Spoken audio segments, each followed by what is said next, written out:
बिमला के 3 बेटे हैं। इस वजह से बिमला मन ही मन बहुत खुश है। सभी बिमला से कहते हैं, अरे बिमला, तुम तो बहुत खुश नसीब हो। 3 बेटे हैं, 3 बहुएं आएंगी, तुम तो रानी की तरह रहोगी, रानी की तरह। हाँ, खुश नसीब तो मैं हूँ। तीनों भाइयों में प्यार भी बहुत है, सभी मिलजुल कर रहेंगे। लेकिन बिमला को कहाँ पता था कि आजकल के रिश्ते बहुत नाजुक होते हैं। थोड़ा सा धक्का लगने से ही सब कुछ बिखर जाता है। बिमला के 3 बेटों की नौकरी लग गई और बिमला ने बहुत उम्मीद से 3 लड़कों की शादी करवा दी। शादी के बाद वाले दिन से ही 3 बहुओं में झगड़ा शुरू हो गया।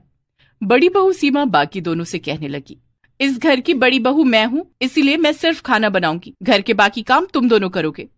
बहुत चालाक हो तुम दीदी, बस एक ही जगह पर खड़ी खड़ी खाना बनाना चाहती हो और हमसे सारा काम करवाना चाहती हो।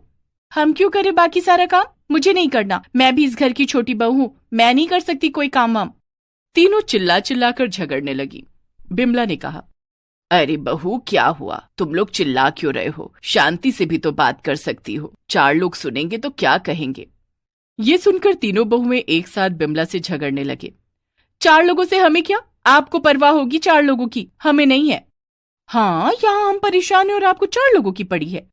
माँ जी, मैं ऐसे एक साथ नहीं रह सकती, मुझे रसोई अलग करनी है। बिमला चौंक गई। ये क्या कह रही हो तुम बहू? अभी अभी तो इस घर में आई हो। तो क्या हुआ? इतना सारा काम मैं नहीं कर सकती हूँ? हमारे जमाने में पूरा परिवार एक साथ रहता था। हम तो सिर्फ 7 लोग हैं। मेरे घर में 70 लोग रहते थे, लेकिन कभी किसी ने किसी के साथ झगड़ा नहीं किया। सभी एक साथ मिलजुल कर रहते थे।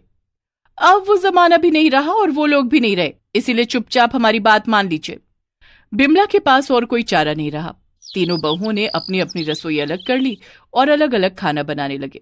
शाम को उसके 3 बेटे घर लौटे और सभी मीटिंग पर बैठ गए। तुम तीनों एक दूसरे से अलग हो गए, लेकिन मेरा क्या होगा? मैं किसके पास खाऊंगी? बड़े बेटे राजेश ने कहा, मेरे पास 4 महीने खा सकती हो आप। मेरे पास 4 महीने। और मेरे पास 4 महीने। लेकिन सीमा ने कहा, क्यों माँ, हमारे पास 4 महीने क्यों खाएंगी? छोटे देवर जी की इनकम सबसे ज्यादा है। माँ, आप छोटे देवर जी के पास 6 महीने खाएंगी। अरे वाह दीदी, ये कहाँ का नियम है? सभी के पास माँ 4 महीने करके खाएंगी, नहीं तो किसी के पास नहीं खाएंगी। इस बात को लेकर भी 3 बहुओं के बीच में लड़ाई शुरू हो गई। उसमें बिमला के 3 बेटे भी शामिल हो गए। हाँ, मेरी बीवी सही कह रही है। अनुज, तेरा इनकम ज्यादा है। तो क्या हो गया? माँ तो हम तीनों की है ना। मेरा इनकम सबसे कम है, मैं माँ को सिर्फ 1 महीने खिला सकता हूँ। हाँ। ऐसे ही कुछ देर झगड़ा चलने लगा। बिमला की आंखों में आंसू आ गए। हे भगवान, मैंने क्या सोचा था और ये क्या हो रहा है? चुप करो तुम लोग, किसी को मेरी जिम्मेदारी लेने की जरूरत नहीं है। मैं खुद खाना बनाकर खा लूंगी। तुम लोग बस शांति से इस घर में रहो। झगड़ा रुक गया। वो लोग यही तो चाहते थे। उस दिन से बिमला अकेली खाना बनाकर खाने लगी। लेकिन 3 बहुओं में झगड़ा नहीं रुका। हर रोज किसी न किसी बात को लेकर झगड़ा होने लगा। अरे, ये मेरे कमरे के सामने कचरा कहाँ से आ गया? ये जरूर उस डायन रेखा का काम है। सुषमा ने सुबह सुबह रेखा पर चिल्ला दिया। रेखा भी चिल्लाने लगी, मेरा काम है? मैं तुम दोनों की तरह डायन नहीं हूँ, ये जरूर सीमा का काम है। हाँ हाँ, सारा दोष मुझ पर डाल दो। यही तो चाहती हो तुम दोनों, मुझे मार डालना चाहती हो। मेरा भाई भी पुलिस में है, मैं उसके पास शिकायत करूंगी।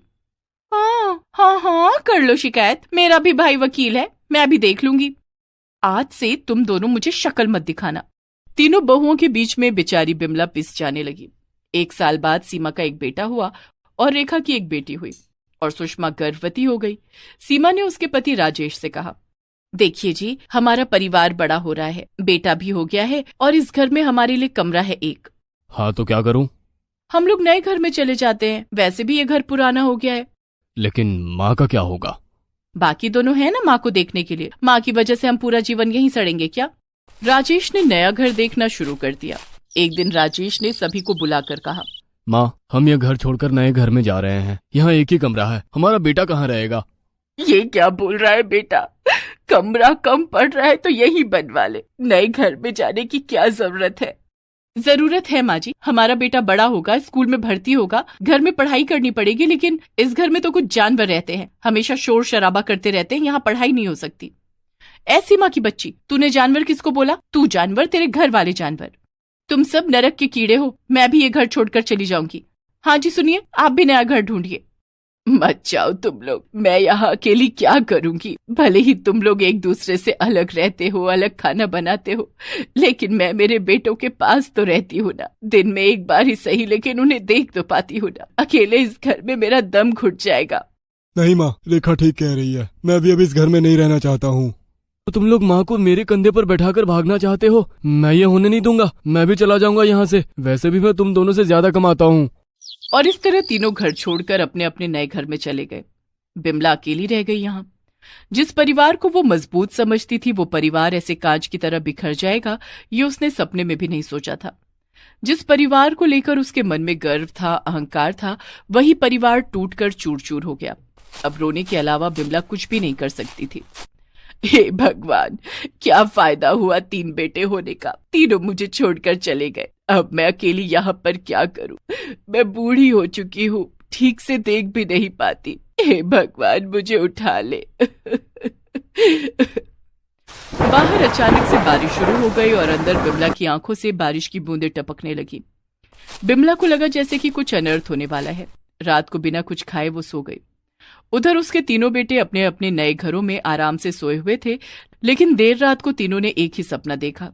उन्होंने देखा कि वो लोग अपनी माँ की अर्थी को उठाकर रोते हुए शमशान की ओर जा रहे थे। तीनों की नींद टूट गई। माँ, कहाँ है मेरी माँ? ये मैंने क्या देखा? तीनों तुरंत उनके पुराने घर पर आ गए। उनकी बीवियां भी आ गई। उन्होंने देखा उनकी माँ बिस्तर पर सोई हुई है, लेकिन बेजान। बिमला के शरीर में आत्मा नहीं है। ये देखकर बिमला के तीनों बेटे और तीनों बहुएं रो पड़े। माँ, मेरी माँ, कहाँ चली गई तुम माँ? हमें माफ कर दो माँ, हमने आपको बहुत दुख दिया है। हम आपको छोड़कर चले गए।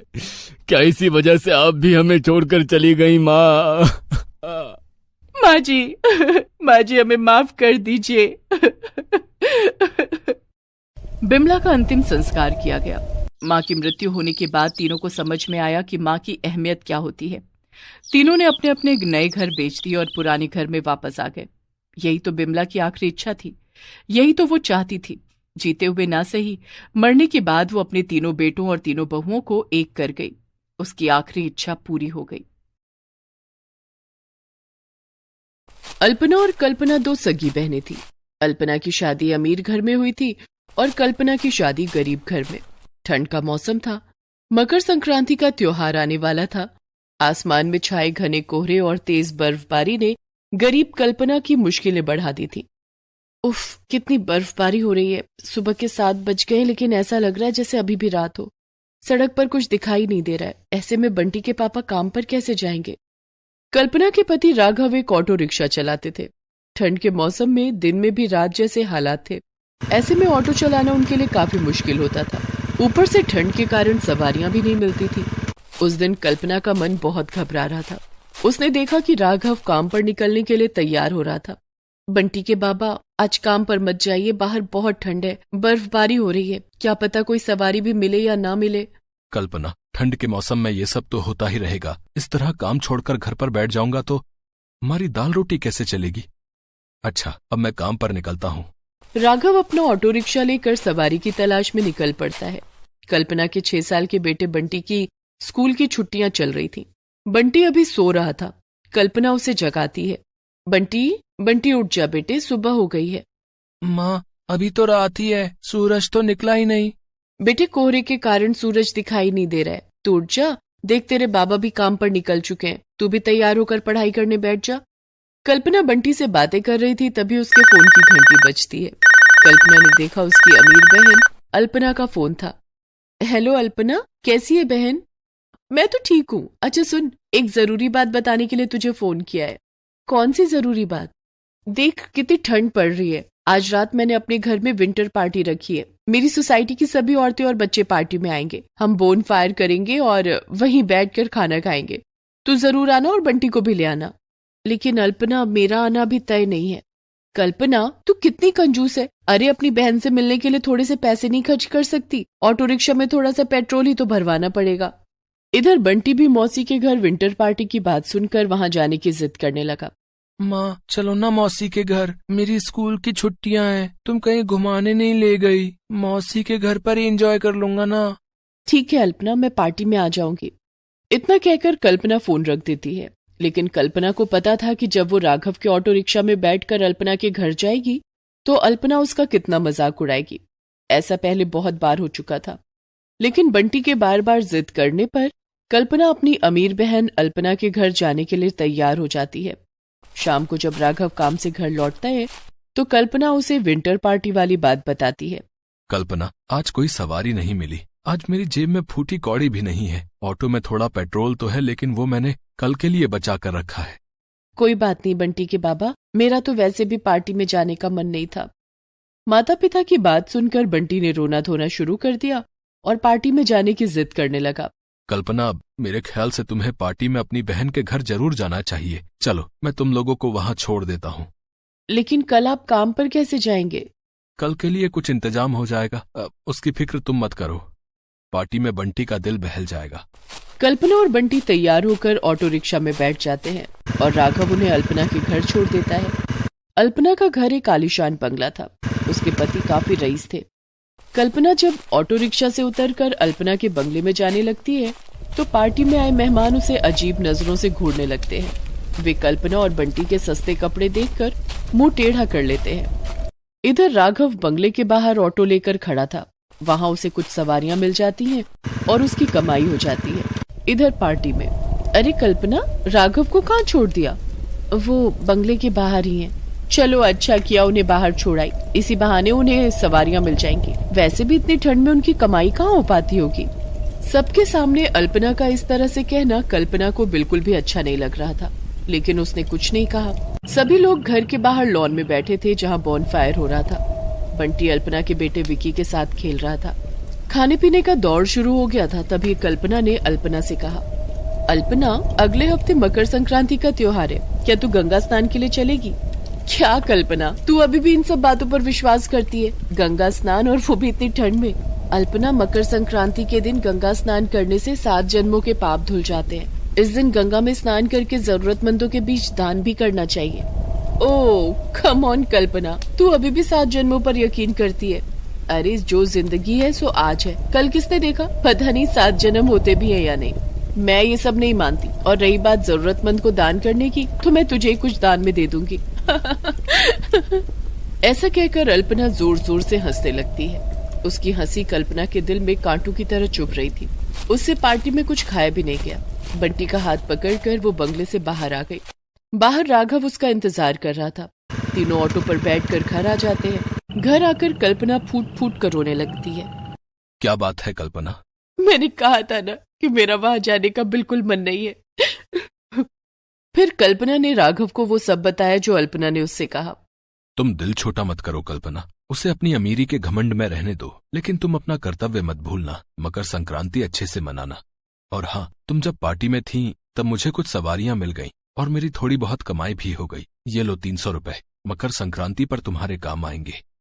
कल्पना खुशी खुशी वो पैसे रख लेती है। दूसरे दिन वो थोड़े काले तिल और गुड़ खरीद कर लाती है और तिल के लड्डू बनाने के लिए कढ़ाई में गुड़ गर्म करने लगती है। माँ, ये तुम क्या बना रही हो? बंटी बेटा, मैं काले तिल के लड्डू बनाऊंगी। काले तिल के लड्डू? हाँ बंटी बेटा, अगले हफ्ते मकर संक्रांति का त्योहार आने वाला है। उस दिन काले तिल के लड्डू दान करने चाहिए और खुद भी खाना चाहिए। लेकिन मकर संक्रांति पर काले तिल के लड्डू ही क्यों खाते हैं, जबकि बाजार में इतनी सारी मिठाइयाँ हैं? बंटी बेटा, काले तिल शनिदेव को बहुत पसंद है और गुड़ सूर्य भगवान को। इन दोनों को मिलाकर लड्डू बनाने से शनि और सूर्य के बीच संबंध अच्छे होते हैं, जिसका असर हमारे ऊपर भी पड़ता है। इसलिए इस दिन काले तिल के लड्डू बनाकर सूर्य भगवान को भोग लगाना चाहिए और उसके बाद लड्डू को दान भी करना चाहिए और खुद भी खाना चाहिए। अच्छा, तो लड्डू बनाने में मैं भी आपकी मदद करूंगा। बंटी और कल्पना दोनों मिलकर काले तिल के लड्डू बनाने लगते हैं। तभी राघव अपना ऑटो किसी तरह घसीटता हुआ घर आता है। आवाज सुनकर कल्पना और बंटी घर के बाहर आते हैं। कल्पना ने देखा कि राघव को काफी चोटें आई थी और ऑटो भी खराब हालत में था। ये क्या हो गया बंटी के बाबा? एक गाड़ी वाले ने टक्कर मार दी जिसमें ऑटो टूट गया। वो भला आदमी था, उसने अस्पताल ले जाकर मेरी मरहम पट्टी करवा दी। ऑटो ठीक करने के लिए पैसे भी दे रहा था, लेकिन मैंने नहीं लिया। इसमें उसकी कोई गलती नहीं थी। कोहरा ही इतना घना है कि सड़क पर कुछ भी दिखाई नहीं दे रहा था। कोई बात नहीं, सूर्य देवता सब ठीक करेंगे। उस दिन से राघव काम पर नहीं जा रहा था क्योंकि ऑटो ठीक करवाने के लिए उसके पास पैसे नहीं थे। इधर कल्पना मकर संक्रांति के दिन का इंतजार करने लगी। मकर संक्रांति के दिन सुबह सुबह वो गंगा स्नान के लिए निकल पड़ी। उसने अपने पास थोड़ा सा चूड़ा, गुड़ और काले तिल के लड्डू रख लिए। गंगा नदी पहुंचकर उसने वहां स्नान किया और भगवान सूर्य की आराधना की। उसने भगवान सूर्य को चूड़ा, गुड़ और काले तिल के लड्डुओं का भोग लगाया। उधर अल्पना ने मकर संक्रांति पर ना तो गंगा स्नान किया और ना ही भगवान सूर्य की आराधना की। पूजा के बाद घर जाने के लिए जैसे ही कल्पना घाट से बाहर आई, उसके सामने एक फटे हाल में भिखारी खड़ा था। कल्पना ने भिखारी को काले तिल के लड्डू और कुछ पैसे दिए। जैसे ही कल्पना ने भिखारी को दान दिया, भिखारी के शरीर से तेज प्रकाश निकलने लगा और वहां पर सूर्यदेव प्रकट हो गए। कल्पना ने हाथ जोड़कर सूर्यदेव को प्रणाम किया। पुत्री कल्पना, तुमने पूरे विधि विधान से मकर संक्रांति की पूजा की है। आज से तुम्हारे सारे दुख दूर हो जाएंगे। बोलो, तुम्हें क्या चाहिए? आपकी सदा जय हो सूर्यदेव। मैं जानती हूँ मेरी बहन अल्पना ने मकर संक्रांति की पूजा नहीं की होगी, लेकिन मैं चाहती हूँ कि उसे भी उतना ही फल मिले जितना मकर संक्रांति की पूजा करने वालों को मिलता है। तथास्तु कल्पना, तुम्हारा कल्याण हो। सूर्यदेव अंतर्ध्यान हो गए। कल्पना जब घर पहुंची तो उसने देखा कि राघव बिल्कुल ठीक हो चुका था। उसका ऑटो भी ठीक हो गया था और उसका घर रुपए, पैसों, सोने चांदी से भरा हुआ था। सूर्यदेव के आशीर्वाद से अब कल्पना अल्पना से भी ज्यादा अमीर हो गई थी।